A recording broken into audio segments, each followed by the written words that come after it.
Selamat jumpa kembali saudara-saudara. Kita akan melanjutkan pembahasan dan sharing pemahaman kita dalam mata kuliah eh, pemerintahan lokal.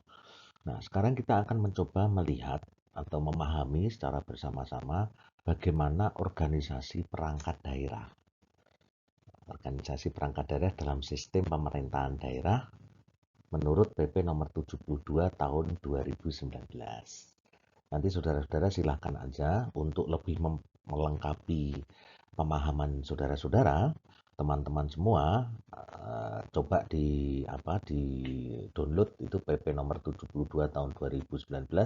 Ini PP yang mengubah PP nomor itu tahun 2016 dengan judul yang sama. Jadi ini adalah perubahan yang kedua. Baik, saudara-saudara, kita akan mulai saja bagaimana organisasi perangkat daerah itu dalam sistem pemerintahan daerah. Organisasi perangkat daerah itu tidak lain adalah lembaga-lembaga atau badan-badan atau instansi-instansi yang dimiliki oleh daerah dalam rangka melaksanakan pemerintahan. Itu yang terpenting gitu ya. Nah, organisasi perangkat daerah itu dulu dikatakan sebagai SKPD, Satuan Kerja Perangkat Daerah, gitu ya. Tapi sekarang mempergunakan mempergunakan nomenklatur organisasi perangkat daerah. Kita akan coba lihat terlebih dahulu organisasi perangkat daerah dalam konteks perkembangan politik desentralisasi di Indonesia. Untuk itu, kita lihat yang satu ini.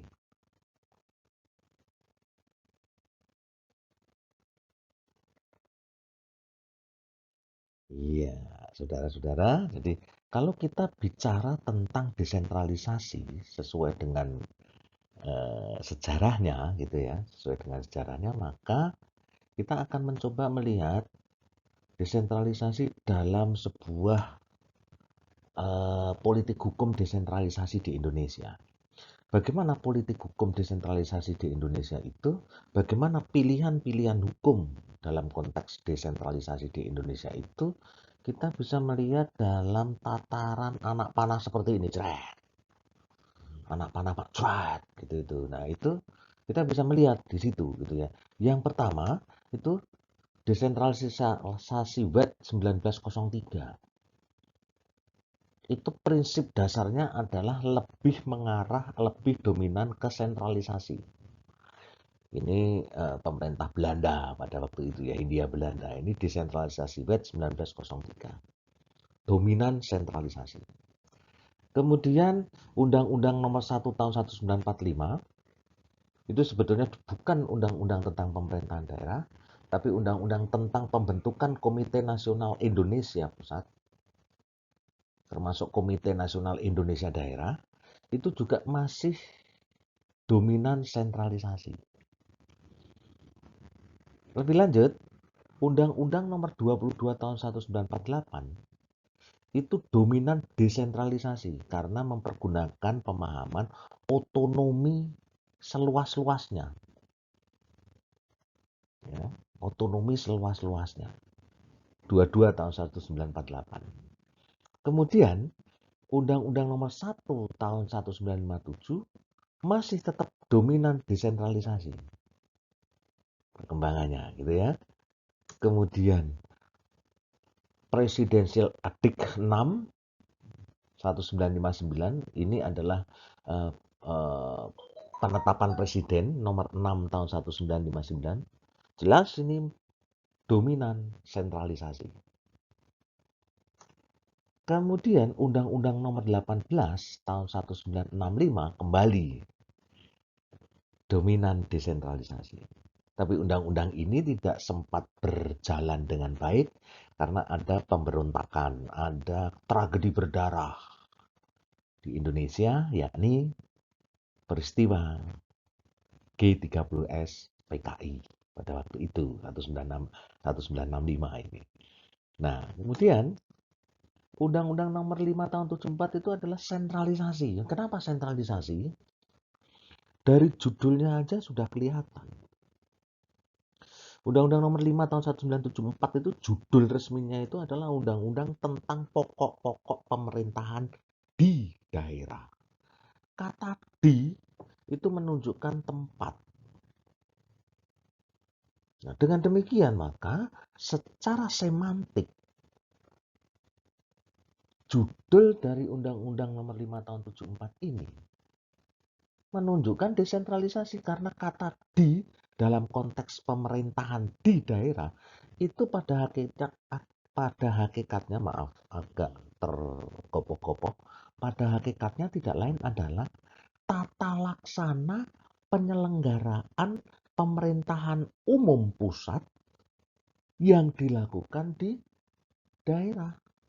Artinya yang menyelenggarakan pemerintahan itu tidak lain adalah pemerintah pusat dengan menempatkan orang-orangnya yang ada di daerah. Itu prinsip yang pertama kenapa 574 zaman Orde Baru bersifat sentralisasi. Karena judulnya adalah seperti itu. Pokok-pokok pemerintahan di daerah. Itu yang pertama. Ya. Yang kedua, disebut sentralisasi karena apa? Karena Undang-Undang Nomor 574 itu melaksanakan asas desentralisasi bersama-sama dengan asas dekonsentrasi. Berarti asas ini kan saling tarik-menarik. Maksudnya, ketika desentralisasi itu kuat tarikannya, ya kan? Maka otonomi daerah akan membesar. Sementara dekonsentrasi ini adalah pelimpahan wewenang dari pemerintah pusat yang memunculkan wilayah administratif. Dekonsentrasi itu adalah memperkerjakan orang-orangnya yang ada di pusat itu di daerah, orang pusat yang ada di daerah itu semakin melemah. Sebaliknya, kalau dekonsentrasi menguat, maka desentralisasi akan melemah, otonomi menyempit. Karena apa? Karena daerah hanya menyelenggarakan urusan-urusan pusat. Nah ini, prinsip Undang-Undang 5 tahun 74 itu seperti itu. Yang kedua, sentralisasinya yang kedua seperti itu. Yang pertama berkaitan dengan nomenklatur judul undang-undangnya. Yang kedua berkaitan dengan apa tadi? Pelaksanaan desentralisasi yang dilakukan bersama-sama dengan dekonsentrasi. Padahal kedua asas ini merupakan asas yang saling tarik-menarik. Yang ketiga, di dalam Undang-Undang Nomor 5 Tahun 74 itu dikenal adanya kepala wilayah. Kepala wilayah itu melekat dalam diri kepala daerah. Dan di dalam Undang-Undang Nomor 5 Tahun 74 itu, kepala wilayah itu adalah penguasa tunggal di daerahnya. Nah, dan dia adalah wakil pemerintah pusat. Dan disebut sebagai penguasa tunggal. Inilah 574. Saya bisa menerangkan seperti ini karena saya mengalami Undang-Undang Nomor 574 itu ketika saya mahasiswa. Bahkan skripsi saya juga meneliti tentang persoalan desentralisasi dan dekonsentrasi. Saya menemukan itu. Gitu. Posisi bupati sebagai alat pemerintah pusat dalam penyelenggaraan pemerintahan di daerah. Nampak betul bahwa bupati itu hanya menyelenggarakan urusan-urusan pusat. Jadi otonomi pada waktu itu nol. Saya menemukan itu di mana? Di Kabupaten Blora, di tempat asal saya. Waktu itu saya penelitian skripsi, gitu ya. Saya ketemukan itu. Nah, kemudian Undang-Undang 574 itu runtuh bersamaan dengan runtuhnya rezim Orde Baru, digantilah Undang-Undang Nomor 22 Tahun 99. Dominan sentralisasi, sangat sentralisasi.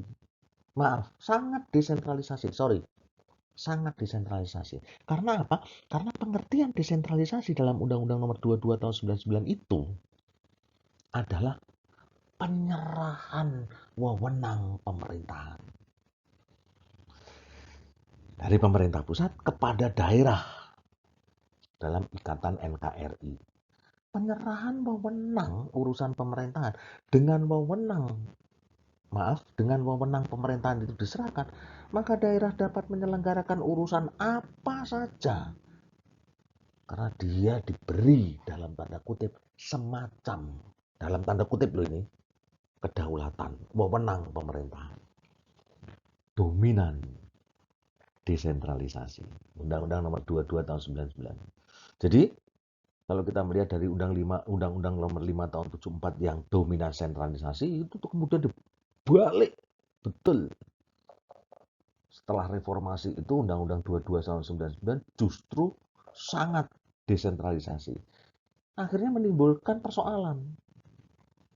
Hampir pecah, hampir terjadi disintegrasi. Ya kan? Bahkan ada yang menuntut menjadi negara serikat. Karena memang Undang-Undang 22 tahun 99 itu nafasnya adalah federalistik. Nafasnya. Dan oleh sebab itulah kemudian dimunculkan Undang-Undang nomor 32 tahun 2004. Di mana pada waktu itu undang-undang ini hanya digunakan untuk mencari keseimbangan antara kepentingan pusat dengan kepentingan daerah, itu dicari keseimbangannya. Dan tidak berapa lama diubahlah menjadi Undang-Undang nomor 23 tahun 2014. Kira-kira 2010 tahun. Yakni lebih mengedepankan pada efektivitas dan efisiensi penyelenggaraan pemerintahan daerah. Namun, kalau kita melihat di dalam konstruksi desentralisasi dan sentralisasi, Undang-Undang nomor 23 tahun 2014 harus diakui, lebih condong ke sentralisasi. Banyak sekali sekarang ini yang semua beberapa kewenangan yang ditarik oleh pemerintah pusat melalui Undang-Undang nomor 23 tahun 2014. Nah, ini saudara-saudara. Jadi, politik hukum desentralisasi seperti itu, maka kita akan coba melihat bagaimana posisi kemudian organisasi perangkat daerah dari penyelenggaraan pemerintahan daerah itu. Kita akan lanjutkan berikutnya. Ya, saudara-saudara, kita akan coba melihat gimana OPD itu. Ya kan? Supaya apa? Supaya kita bisa melihat secara utuh apa itu yang dimaksud dengan pemerintahan daerah. Prinsip dasar pembentukan perangkat daerah, karena ada desentralisasi itu, tidak lain adalah yang pertama, itu berkaitan dengan urusan pemerintahan yang menjadi kewenangan daerah. Jadi ada hubungannya dengan urusan kewenangan. Karena apa? Karena urusan pemerintahan inilah nanti yang akan menyelenggarakan adalah ya organisasi perangkat daerah itu. Ya kan? Yang kedua, itu berkaitan dengan intensitas urusan pemerintahan dan potensi daerah. Ya kan? Intensitas urusan pemerintahan dan potensi daerah itu juga menjadi dasar pembentukan OPD, organisasi perangkat daerah. Kemudian efisiensi. Ya kan? Setelah efisiensi, juga efektivitas. Daya guna. Efisiensi itu hasil guna. Itu juga harus dipergunakan sebagai prinsip dasar ketika membentuk perangkat daerah. Lebih lanjut adalah pembagian habis tugas. Jadi dari urusan-urusan itu dibagi. Pola manajemennya itu dibagi habis tugas itu. Ya, ini juga prinsip dasarnya. Kemudian rentang kendali. Ya, rentang kendali itu berkaitan dengan suatu organisasi perangkat daerah itu mampu mengendalikan beberapa sub atau bagian apa aja gitu kan. Itu rentang kendali. Kemudian tata kerja yang jelas. Ya kan, ini berkaitan dengan persoalan manajemen, tata kelola, dan yang terakhir fleksibilitas. Ya kan, kelenturan. Nah, dari prinsip dasar pembentukan perangkat daerah itulah saudara-saudara, kita akan coba melihat lagi apa.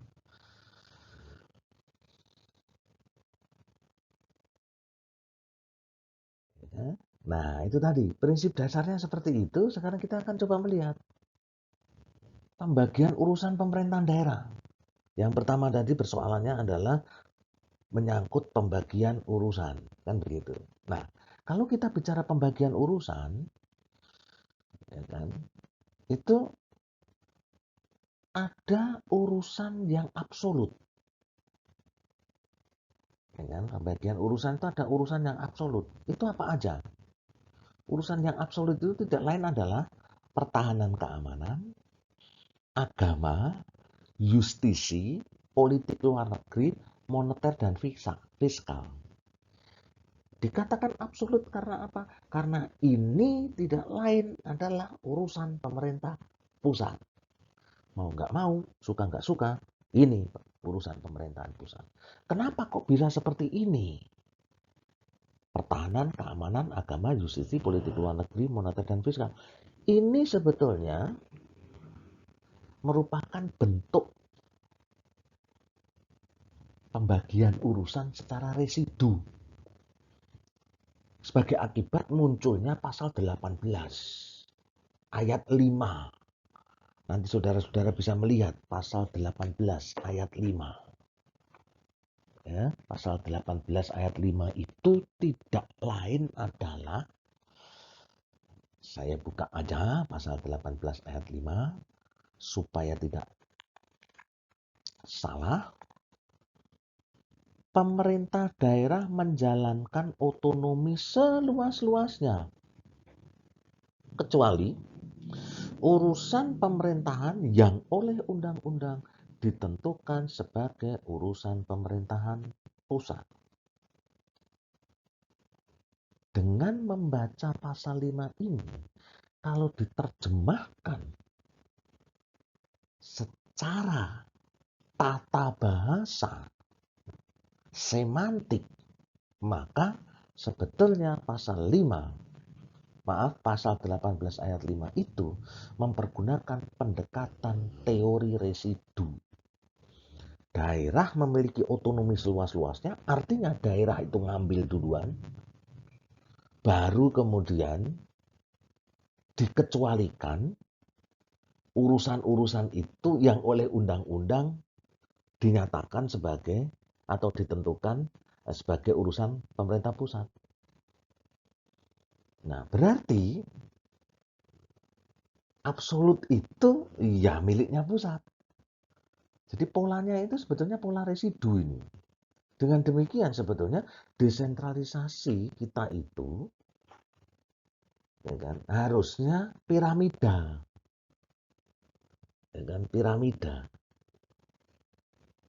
Namun di dalam konteks politik desentralisasi di Indonesia ini, khususnya Undang-Undang Nomor 23 tahun 2014, piramidanya enggak piramida normal, tapi piramida terbalik.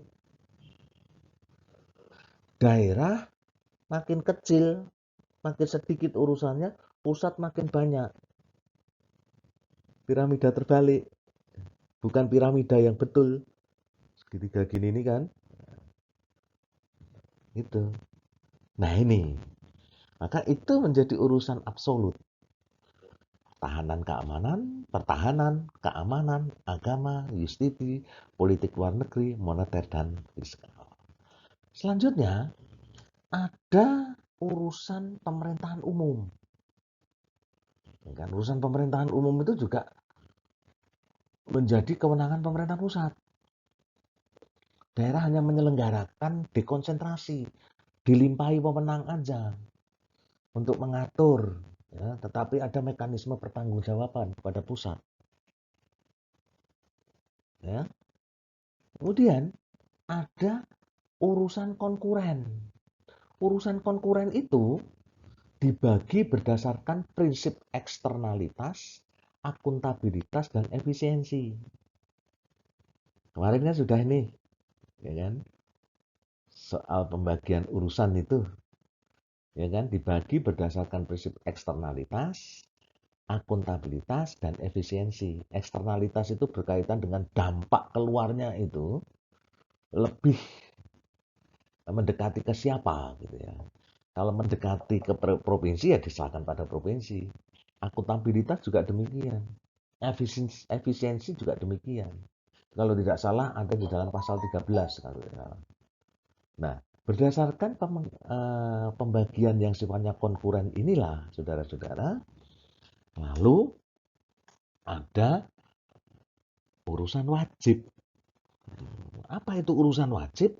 Urusan wajib tidak lain adalah ya, urusan-urusan yang terkait dengan misalnya kesehatan, pendidikan, pekerjaan umum, dan lain-lain. Ini terkait dengan pelayanan dasar. Itu wajib. Ya, pelayanan dasar itu menjadi wajib. Kemudian, nah disebut pelayanan dasar maka harus mengandung prinsip ya kan, standar pelayanan minimal. Jadi standar pelayanan minimal itu ada dalam konteks pelayanan dasar dan itu adalah wajib. Kesehatan, pendidikan, kesejahteraan, pekerjaan umum. Pelayanan dasar, saudara. Nah yang kedua, itu juga wajib, itu tidak lain yang non pelayanan dasar. Nah, itu. Jadi ada yang bukan pelayanan dasar, ada yang wajib, ada yang bukan pelayanan dasar. Nah, yang konkuren sekali lagi juga ada pilihan. Ya kan? Jadi wajib, urusan wajib, ada urusan pilihan. Inilah anatomi pembagian urusan pemerintahan daerah. Menurut Undang-Undang Nomor 23 Tahun 2014. Selanjutnya, saudara-saudara, pertambangan perdagangan itu menjadi urusan pilihan. Pariwisata menjadi urusan pilihan misalnya. Ada beberapa nanti. Saudara-saudara bisa melihat di dalam Undang-Undang Nomor 23 Tahun 2014. Nah, selanjutnya saudara-saudara, kita akan coba lihat apa lagi nih. Jadi ada urusan wajib, urusan pilihan. Nah, sekarang kita akan melihat urusan pemerintahan. Yang pertama urusan pemerintahan wajib. Ya. Dalam konteks urusan pemerintahan wajib, itu tidak lain tadi yang saya katakan berkaitan dengan pelayanan dasar. Dan bukan pelayanan dasar. Nah, sementara yang kedua itu ada urusan pemerintahan pilihan. Itu berkaitan dengan kemudian urusan wajib terkait pelayanan dasar, itu tidak lain adalah pendidikan, kesehatan, pekerjaan umum, penataan ruang, perumahan rakyat, dan kawasan pemukiman, ketenteraman dan ketertiban umum, serta perlindungan masyarakat dan sosial. Nah, yang pendidikan, kesehatan, pekerjaan umum, dan penataan ruang, kemudian perumahan rakyat dan kawasan pemukiman, itu dibentuk dinas. Karena ini wajib dan dinas itu tidak lain adalah perangkat otonomi. Ya kan? Sementara ketertiban dan ketentraman dan ketertiban serta perlindungan masyarakat itu menjadi suburusan ketentraman, ketertiban dan suburusan kebakaran. Memiliki dua suburusan ini. Ya kan? Itu saudara-saudara. Polanya seperti itu. Kita melihat ada dinas, kemudian ada suburusan rantip dan suburusan kebakaran. Jadi ini bukan dinas, tetapi suburusan gitu ya. Jadi bisa menjadi bawahannya dinas, bisa dikumpulkan menjadi satu.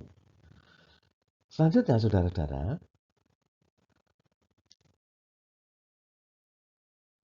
selanjutnya tidak lain adalah urusan wajib yang tidak terkait pelayanan dasar. Itu apa saja? Yang pertama itu tenaga kerja, ketenaga kerjaan. Yang kedua, pemberdayaan perempuan dan perlindungan anak. Yang kemudian pangan, pertanahan, lingkungan hidup, administrasi penduduk dan pencatatan sipil, ya. Kemudian pemberdayaan masyarakat dan desa, pengendalian penduduk dan keluarga berencana. Ini yang urusan-urusan yang wajib tapi tidak terkait dengan pelayanan dasar. Kemudian perhubungan, komunikasi dan informatika, koperasi usaha kecil dan menengah, penanaman modal, kepemudaan dan olahraga, statistik, persandian, kebudayaan, perpustakaan, dan kearsipan. Nah, ini urusan wajib tidak terkait dengan pelayanan. Nah, ini semua akan dimasukkan di dalam dinas namanya.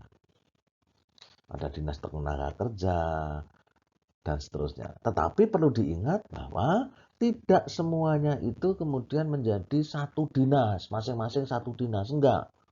Ada dinas A sampai dengan dinas R, tidak. Ya kan? Bukan itu, tetapi ada beberapa nanti yang digabungkan menjadi satu. Misalnya ada kebudayaan, pariwisata, kepemudaan dan olahraga misalnya itu menjadi satu. Itu sangat tergantung dari kemampuan, ya kan? Kemampuan daerah. Selanjutnya saudara-saudara, jadi sudah menjadi dinas ya. Dinas-dinas itu didasarkan kepada urusan wajib yang tidak terkait dengan pelayanan dasar maupun urusan wajib yang terkait dengan urusan pelayanan dasar. Selanjutnya, nah, di dalam rangka membangun atau menyusun OPD, maka harus dilihat bagaimana mekanisme untuk membangun efektivitas pemerintahan yang berbasis pada urusan. Nah, membangun efektivitas itu, khususnya efektivitas pemerintahan, itu harus didasarkan pada sinergitas, kebersamaan, saling kerjasama, saling ketergantungan, saling berkoordinasi. Meliputi apa? Sinergitas kebijakan, sinergitas kelembagaan, sinergitas kualitas sumber daya manusia, sinergitas perencanaan, sinergitas pertanggungjawaban kepada masyarakat. Ini semua yang harus dilakukan dalam rangka membangun efektivitas pemerintahan berbasis pada urusan. Pertanyaannya adalah, sudah dilakukankah seperti ini? Belum. Sampai saat ini masih banyak tabrakan ke sana kemari. Sinergitasnya tidak jalan. Karena apa? Masing-masing dinas sama aja dengan departemen, sama aja dengan kementerian. Masing-masing dinas merasa memiliki tupoksinya masing-masing. Nah, oleh sebab itu memang dibutuhkan sebuah mekanisme untuk membangun sinergitas ini. Ya kan? Membangun efektivitas ini. Ini masih sangat kerangka normatif. Ya kan? Kerangka normatif yang belum sampai saat ini masih sulit untuk dilaksanakan di dalam konteks penyelenggaraan pemerintahan daerah. Di mana-mana banyak sekali kelemahan di negeri kita ini adalah berkaitan dengan soal sinergitas tersebut. Karena apa? Karena tupoksi itu juga akan berkaitan dengan soal anggaran. Kalau sudah ngomong tentang anggaran, itu pasti berkaitan dengan soal kepentingan. Akhirnya sinergitas disingkiri. Yang penting kepentingannya masing-masing institusi atau masing-masing OPD ini. Akhirnya apa? Akhirnya tidak bisa berjalan dengan baik. Kalau seperti ini, siapa yang memiliki posisi penting untuk membangun sinergitas? Ya, kepala daerah. Maka dalam kerangka itu, kepala daerah yang dipilih secara langsung, ya makanya harus betul-betul orang yang mampu membangun efektivitas pemerintahan ini. Ya kan, mendorong semua organisasi perangkat daerah untuk bekerja secara bersama-sama, mengarahkan pada satu tujuan tertentu lewat kemampuan bersinergi. Nah, selanjutnya saudara-saudara,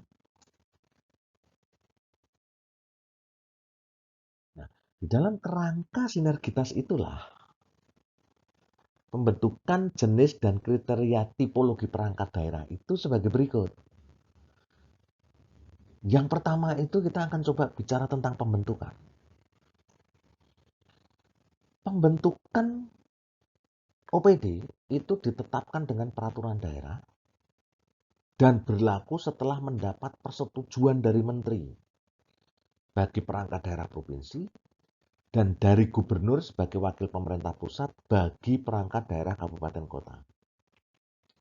Jadi kayak berjenjang-jenjang gitu kan. Ya kan, nggak bisa daerah itu kemudian membentuk perangkatnya sendiri sekehendak hatinya gitu, nggak bisa. Provinsi harus bicara dengan menteri, kabupaten kota harus menyampaikan kepada gubernur. Ya kan? Di polanya memang tidak otonomi betul gitu ya berkaitan dengan hal semacam ini. Karena apa? Karena tadi Undang-Undang Nomor 23 Tahun 2014 itu lebih mengatakan pada efisiensi dan efektivitas penyelenggaraan pemerintahan daerah. Akhirnya apa? Akhirnya yaitu tadi pola-pola seperti berjenjang bertingkat inilah yang kemudian dilakukan dalam rangka membentuk. Yang kedua, persetujuan diberikan berdasarkan pemetaan urusan pemerintahan wajib dan urusan pemerintahan pilihan. Dipetakan terlebih dahulu. Rumusnya ada, tapi tidak akan saya sampaikan di sini karena apa? Terlalu jelimet, ya kan? Dan terlalu panjang nanti. Saudara-saudara nanti bisa melihat di dalam peraturan pemerintahnya, di lampirannya itu ada, gitu ya. Silahkan dipelajari di situ, gitu ya. Saya hanya akan melihat prinsip-prinsipnya. Saya akan melihat bagaimana pola-polanya. Jadi persetujuan diberikan berdasarkan pemetaan urusan pemerintahan wajib dan urusan pemerintahan pilihan. Nah, itu. Persetujuan baik seluruhnya maupun dengan perintah perbaikan perda paling lama 15 hari sejak diterimanya perda. Di perda setelah disusun, kemudian disetujui bersama-sama dengan DPRD, kemudian diajukan ke menteri, kalau gubernur, kalau provinsi, atau diajukan kepada gubernur kalau itu kabupaten kota, maka 15 hari harus sudah memperoleh persetujuan. Kedudukan susunan organisasi tugas dan fungsi serta tata kerja perangkat daerah itu ditetapkan dengan peraturan kepala daerah. Kedudukannya, susunannya, organisasi, tugas dan fungsinya, serta tata kerjanya itu dengan peraturan kepala daerah. Itu saudara. Jadi kalau OPD-nya pembentukannya dengan perda, peraturan daerah, tapi kalau kedudukan, susunan, organisasi, tugas, dan fungsi masing-masing OPD itu, ya kan, dia tetapkan dengan peraturan kepala daerah. Selanjutnya,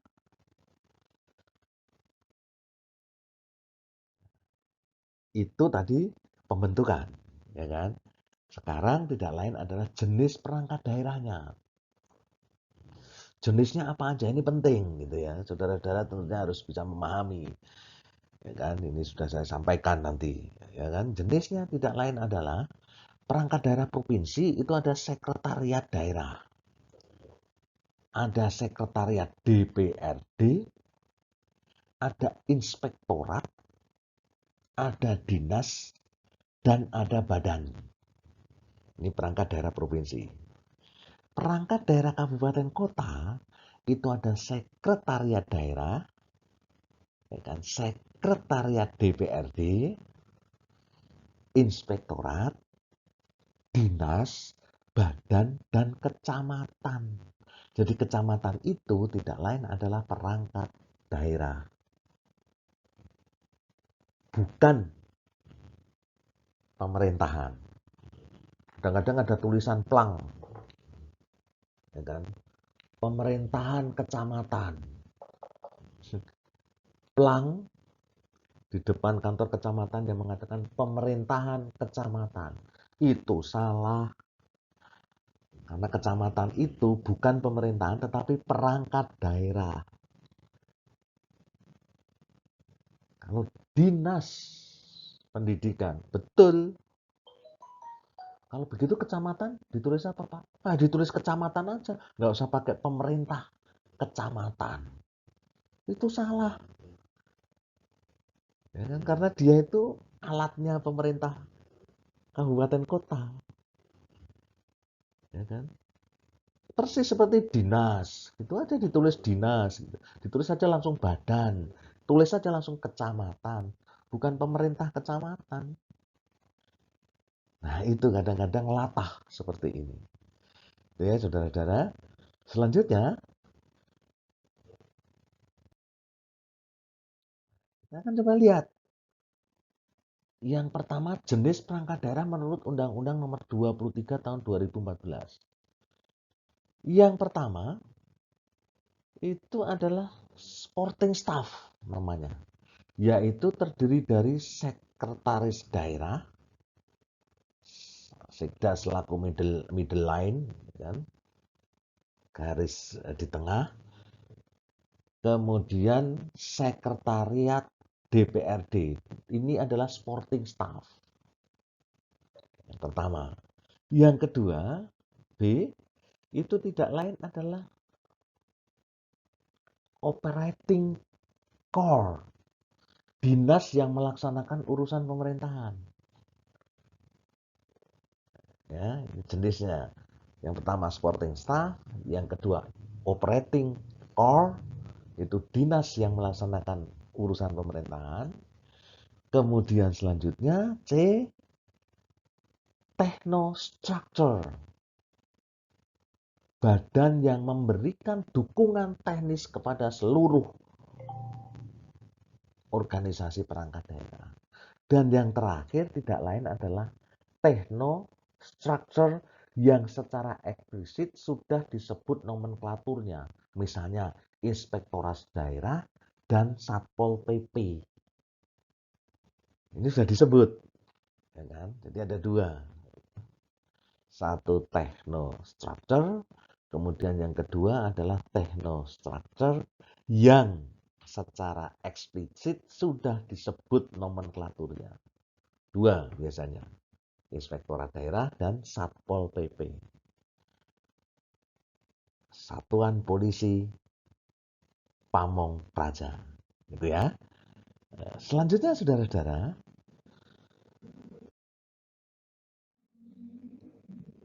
ya, jenis perangkat daerah provinsi. Ya, saya memang pelan-pelan ini saudara-saudara. Jenis perangkat daerah provinsi. Yakni semua perangkat yang melaksanakan urusan pemerintahan daerah disebut dinas. Jadi ingat, semua perangkat yang melaksanakan urusan pemerintahan daerah itu disebut dinas. Nah, semua perangkat daerah yang memberikan dukungan teknis kepada seluruh perangkat daerah disebut badan, kecuali yang disebut khusus. Seperti tadi, Inspektorat Daerah, Satpol PP, gitu. Kecuali itu. Dan masih ada beberapa hal yang sifatnya khusus, tergantung dari masing-masing daerah. Ingat-ingat ya, kalau ada pertanyaan dinas itu apa? Itu semua perangkat daerah yang melaksanakan urusan pemerintahan daerah. Kemudian berikutnya, selain dinas dan badan, dibentuk sekretariat daerah, sekretariat DPRD, dan inspektorat daerah serta Satpol PP. Ini jenis perangkat daerah yang ada di provinsi. Selanjutnya, saudara-saudara, selanjutnya jenis perangkat daerah yang ada di kabupaten kota. Itu bagaimana? Yang pertama tidak lain adalah semua perangkat untuk sama. Jadi untuk melaksanakan urusan pemerintahan daerah itu disebut dinas.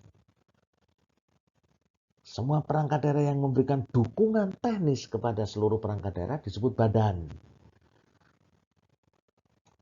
Kemudian selain dinas dan badan sama, ada sekretariat daerah, sekretariat DPRD, dan inspektorat daerah. Ya, termasuk kalau ada Satpol PP, gitu ya. Nah, perangkat kewilayahan disebut kecamatan. Itu saudara-saudara, itu perangkat daerah kecamatan. Selanjutnya, nah di dalam konteks semacam ini, perangkat daerah yang melaksanakan urusan ketentraman dan ketertiban umum serta perlindungan kepada masyarakat ini secara khusus, itu tidak lain adalah khusus untuk urusan pemerintahan di bidang ketentraman dan ketertiban umum serta perlindungan masyarakat dilaksanakan oleh yang pertama dinas daerah provinsi yang menyelenggarakan sub urusan ketentraman dan ketertiban umum.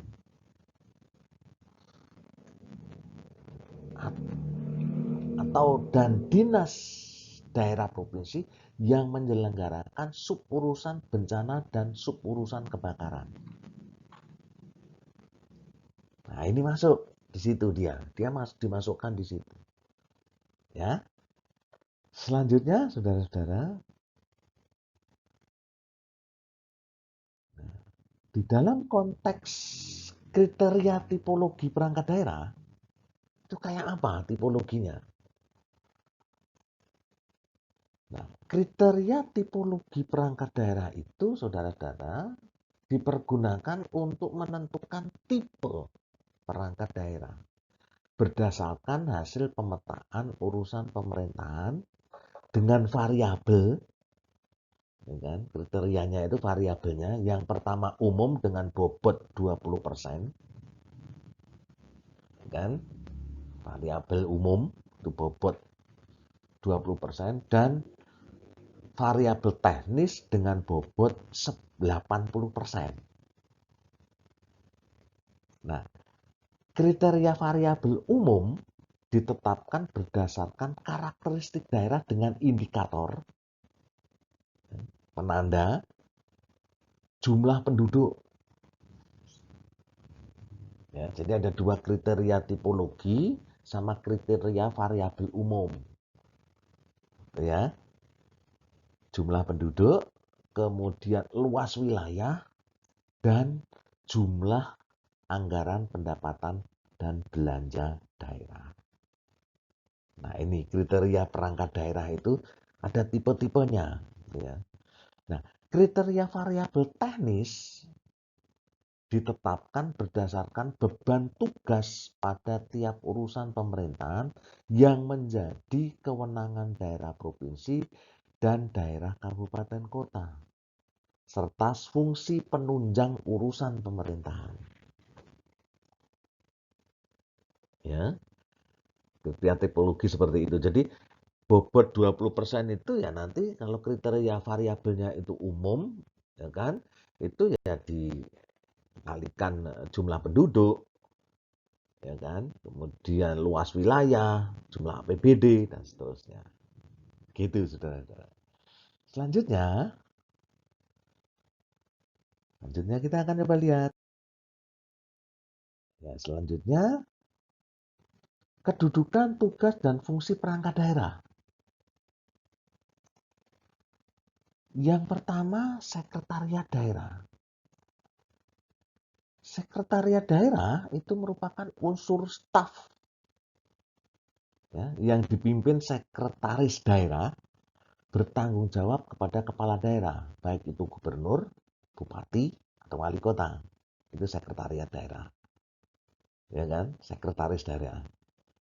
Kemudian tugasnya membantu kepala daerah dalam penyusunan kebijakan dan pengordinasian administratif, pelaksanaan tugas perangkat daerah, serta pelayanan administrasi.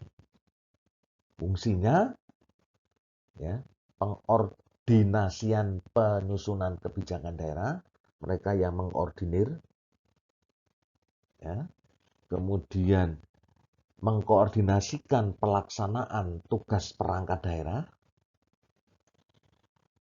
pemantauan dan evaluasi pelaksanaan kebijakan daerah, pelayanan administrasi dan pembinaan aparatur sipil negara pada instansi daerah. Jadi, bagaimana jenjang karirnya dan segala macam, bagaimana jenjang keahliannya itu adalah dilakukan oleh sekretariat daerah. Kemudian pelaksanaan fungsi lain yang diberikan oleh gubernur yang berkaitan dengan tugas dan fungsinya. Intinya dia adalah sekretarisnya kepala daerah. Nah, tipe sekretariat daerah itu setelah dari kita lihat ada tipologi 20 sampai 80% itu dibagi menjadi tipe A, itu sekretariat daerah dengan beban kerja besar. Tipe B, sekretariat daerah dengan beban kerja sedang. Dan tipe C, sekretariat daerah dengan beban kecil. Itu saudara-saudara. Selanjutnya,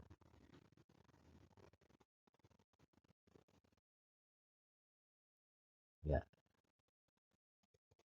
sekretariat DPRD. Nah, ini sporting unitnya DPRD. Sekretariat DPRD merupakan unsur pelayanan administratif dan pemberian dukungan terhadap tugas dan fungsi DPRD. Ya, secara teknis operasional itu bertanggung jawab kepada pimpinan DPRD. Secara teknis operasional. Secara administratif bertanggung jawab kepada kepala daerah melalui sekretaris daerah. Administratif. Ya, tapi fungsional, operasional itu bertanggung jawab kepada pimpinan DPRD. Jadi dia menduduki posisi dua pertanggungjawaban. Ini sekretariat DPRD. Ya, kalau demikian posisinya sejajar atau tidak nih? Posisinya nggak sejajar, ya kan? Posisinya nggak sejajar antara sekretariat daerah dengan sekretariat DPRD itu posisinya nggak sejajar karena harus bertanggung jawab kok secara administratif kan begitu. Nah, diangkat dan diberhentikan dengan keputusan kepala daerah atas persetujuan pimpinan DPRD setelah berkonsultasi dengan pimpinan fraksi. Nah, ini ada pola-pola politisnya juga gitu ya. Nah, itu. Fungsi sekretariat DPRD tidak lain adalah yang pertama, penyelenggaraan administrasi kesekretariatan DPRD. Ngurusin surat menyurat, mengkoordinir staf ahli yang ada gitu ya, mengundang narasumber, ya kan, kemudian memberikan supporting untuk melakukan misalnya bidang persidangan, ya kan, untuk membuat risalah misalnya. Nah itu sekretariat DPRD. Penyelenggaraan administrasi keuangan DPRD, ya. Kemudian fasilitasi penyelenggaraan administrasi keuangan DPRD, fasilitasi penyelenggaraan rapat DPRD, tadi sudah saya sebutkan, dan penyediaan dan pengorganisasian tenaga ahli yang diperlukan oleh DPRD. Nah ini, jadi tenaga ahli ada di situ, ya kan, ngumpul di sekretariat itu gitu ya. Tapi kalau tenaga ahli ini kan bukan ASN, aparatur sipil negara, tetapi staf yang ada di sekretariat DPRD itu tidak lain adalah ASN, aparatur sipil negara. Tapi kalau tenaga ahli kan bisa dari berbagai macam kelompok gitu ya, berbagai macam orang yang ada di sana. Misalnya akademisi menjadi tenaga ahli di sana. Nah, tipenya ada sekretariat DPRD dengan beban kerja yang besar. Tipe A. Tipe B, sekretariat DPRD dengan beban kerja yang sedang. Dan tipe C, sekretariat DPRD dengan beban kerja yang kecil. Nah, beban-beban kerja besar, sedang, dan kecil ini sangat tergantung dari tipe pemerintahan daerahnya. Ya kan? Tipe pemerintahan daerahnya ini bisa dilihat dari jumlah penduduknya, ya kan? Jumlah urusannya, jenis urusannya, kompleksitas yang ada di dalam kehidupan kemasyarakatannya bagaimana. Itu ukurannya besar, sedang, dan kecil itu dari situ juga gitu ya. Selanjutnya saudara-saudara,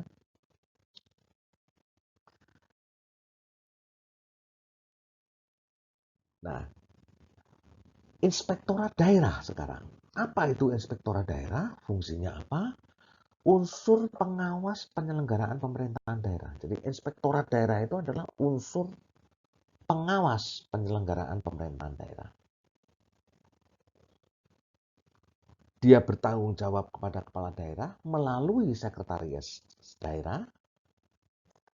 Kemudian fungsi inspektorat daerah tidak lain adalah yang pertama, perumusan kebijakan teknis bidang pengawasan dan fasilitasi pengawasan. Apapun yang dikerjakan oleh daerah itu diawasi oleh inspektorat daerah ini. Kontrak, pelaksanaan kontrak, pemberian kerja bagi tenaga perancang atau apa, atau melakukan kajian-kajian oleh sebuah lembaga konsultan. Nah, itu sering diawasi oleh inspektorat daerah. Pelaksanaan pengawasan internal terhadap kinerja dan keuangan melalui audit, review, evaluasi, pemantauan, dan kegiatan pengawasan lainnya. Tadi sudah saya sampaikan kan, ada audit, ada review, ada evaluasi, kinerjanya bagaimana, keuangannya bagaimana. Ini inspektorat daerah. Kemudian pelaksanaan pengawasan untuk tujuan tertentu atas penugasan dari kepala daerah. Ya. Kemudian penyusunan laporan hasil pengawasan, pelaksanaan administrasi inspektorat daerah, dan pelaksanaan fungsi lain yang diberikan oleh kepala daerah terkait dengan tugas dan fungsinya. Tentu terkait dengan persoalan pengawasan dan evaluasi misalnya. Nah, tipenya sama, ada tipe A, tipe B, dan tipe C. Itu saudara-saudara. Selanjutnya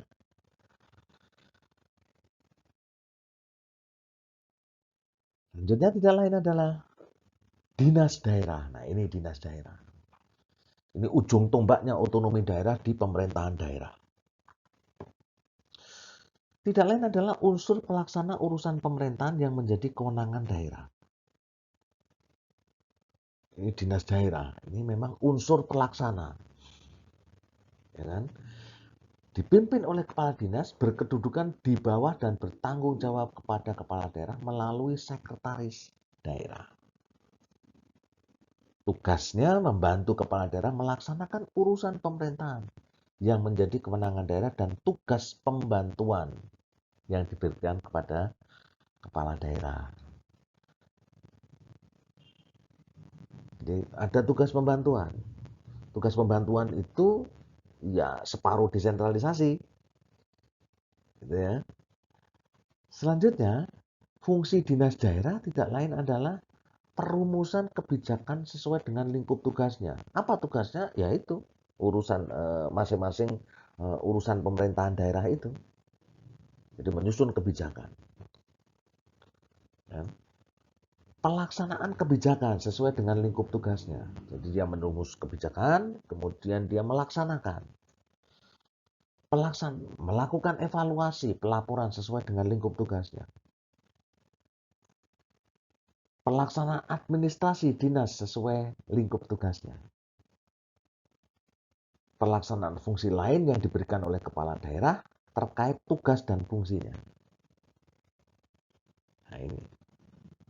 tipe dinas itu juga ada yang A, B, dan C. Tergantung besaran urusan yang dia lakukan. Selanjutnya, saudara-saudara, urusan pemerintahan pilihan sekarang. Nah, di dalam konteks urusan pemerintahan pilihan ini, maka ada urusan kelautan dan perikanan jenisnya, ya kan? Kemudian ada pariwisata, pertanian, perdagangan, kehutanan, energi dan sumber daya mineral, perindustrian, dan transmigrasi. Jika saudara-saudara melihat urusan pemerintahan pilihan ini, maka saudara-saudara bisa melihat dari A, B, C, D, E, F itu tidak lain adalah berkaitan dengan soal keadaan daerah dalam kaitannya dengan sumber daya yang ada, ya kan, kondisi daerah, ya kan. Pariwisata itu berkaitan dengan soal destinasi, berkaitan dengan atraksi kepariwisataan, ya kan. Perindustrian juga demikian. Jadi kalau kita bisa melihat kelautan perikanan itu adalah potensi sumber daya alam, ya kan. Pariwisata bisa juga potensi pengelolaan potensi untuk kepentingan wisata, gitu ya. Kemudian pertanian, gitu ya, potensi sumber daya alam, ya kan. Kehutanan, energi, sehingga kalau kita melihat dari A, B, C, D, E, F, G, H itu berkaitan dengan keadaan daerah. Keadaan yang nyata di dalam suatu daerah itu, yakni urusan inilah yang menjadi urusan pemerintahan pilihan, gitu ya. Yang wajib tadi kan sudah ada, ya kan, pelayanan dasar dan bukan pelayanan dasar. Nah, yang pilihan ini. Selanjutnya, saudara-saudara, ini semua nanti akan masuk di dalam konteks dinas. Tidak mesti harus menjadi dinas tersendiri, ya kan? Tidak mesti harus menjadi dinas tersendiri, bisa digabungkan dengan urusan pemerintahan wajib tadi. Tergantung dari itu tadi tipenya, gitu ya. Tergantung dari tipenya. Selanjutnya,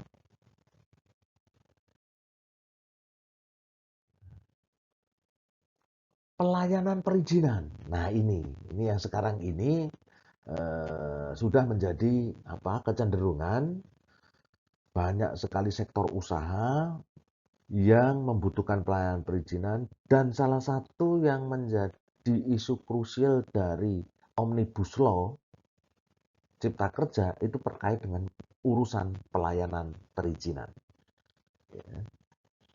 Pelayanan terpadu satu pintu itu melekat pada dinas daerah yang menyelenggarakan urusan pemerintahan bidang penanaman modal. Besarannya mengikuti besaran dinas yang menyelenggarakan urusan di bidang penanaman modal. Jadi perizinan itu tidak menjadi satu dinas tersendiri, ya, tetapi dia dimasukkan dalam dinas yang ada kaitannya dengan bidang penanaman modal. Nah, dalam penilaian terpadu satu pintu dapat dibentuk tim teknis sesuai kebutuhan. Kemudian jika perhitungan nilai variabel urusan pemerintahan di bidang penanaman modal kurang dari 401 diwadahi dalam dinas penanaman modal dan pelayanan terpadu satu pintu tipe C yang membawahi paling banyak 3 bidang. Namun saudara-saudara, sekarang pelayanan perizinan itu mempergunakan online single submitted OSS. Itu PP nomor 28 tahun 2018. ya kan? Perizinan yang terpadu. Nah, dengan PP ini, hampir semua perizinan yang ada di kabupaten kota itu secara prinsipil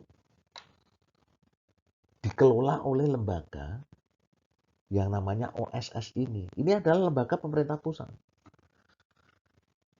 Sehingga pelayanan perizinan dalam konteks pemerintahan daerah itu sekarang sudah tidak bersifat desentralisasi.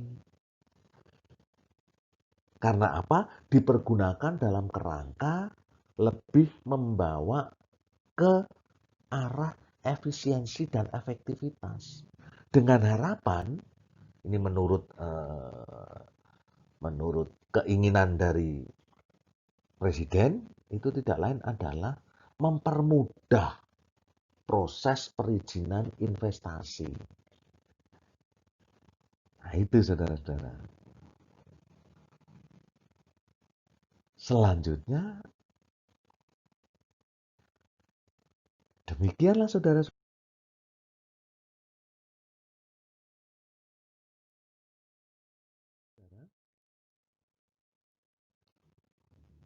apa pemahaman kita secara singkat terkait dengan organisasi perangkat daerah.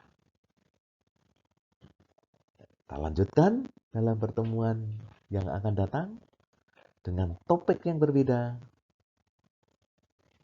Dan oleh sebab itulah, sekian dan terima kasih.